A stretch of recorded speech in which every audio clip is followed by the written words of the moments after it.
Hello po sa inyo mga kapatid. Share ko lang po. Verse of the day.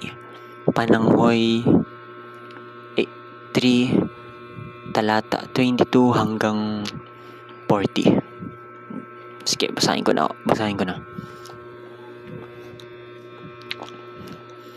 Sa mga kaawaan nga ng Panginoon ay hindi tayo nalibol, sapagkat ang kanyang mga habag ay hindi na uubos. Ang mga iyo'y bago tuwing umaga, dakila ang inyong pagtatapat.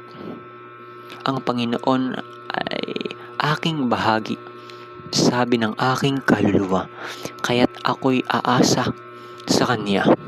Ang Panginoon ay mabuti sa kanila na nangahihintay sa Kanya, sa kaluluwa na humahanap sa Kanya.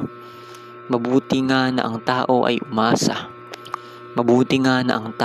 umasa at maghintay na tahimik sa pagliligtas ng Panginoon. Mabuti nga sa tao na magpasan ng pamatok sa kanyang kabataan. Mabuti nga sa tao na magpasan ng pamatok sa kanyang kabataan. Maupo siyang mag-isa at tumahimik, sapagkat kanyang iniatang sa kanya, sumubsob siya sa alabok. Kung gayoy, magkakaroon siya ng pag-asa. Ibigay niya ang kanyang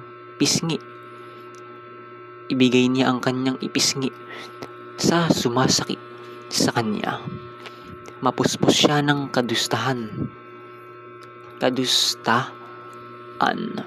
sapagkat ang Panginoon ay hindi magtatakwil magpakailanman, sapagkat bagaman siya'y nagpapabanglaw, gayon may magpapakita siya ng habag ayon sa kasaganaan ng kanyang mga kaawaan, sapagkat siya'y hindi kusang dumadalamhati o nagpapapanglaw man sa mga anak ng mga tao, na yapakan sa ilalim ng paa ang lahat ng bihag sa lupa, na iliko ang matwid ng tao sa harap ng mukha ng kataas-taasan, na iliko ang matwid ng tao sa harap ng mukha ng kataas-taasan, na iligaw ang tao sa kanyang usap, hindi kinalulugdan ng Panginoon.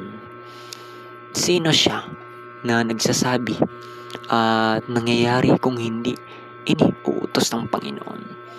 Sino siya na nagsasabi at nangyayari kung hindi iniuutos ng Panginoon? Hindi baga sa bibig ng kataas-taasan nang gagaling ang masama't mabuti? Hindi baga sa bibig ng kataas-taasan nang gagaling ang masama't mabuti? Bakit dumadaing ang taong may buhay?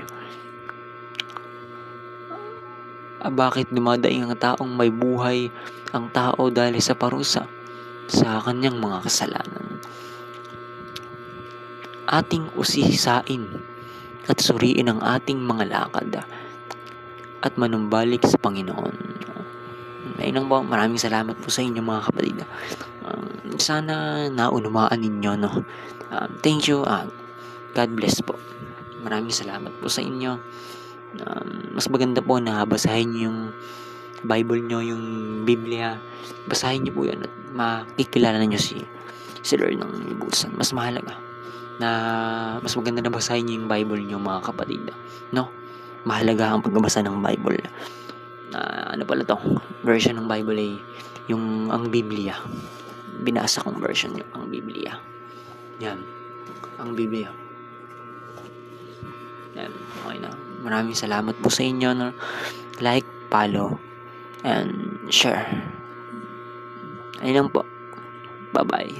God bless.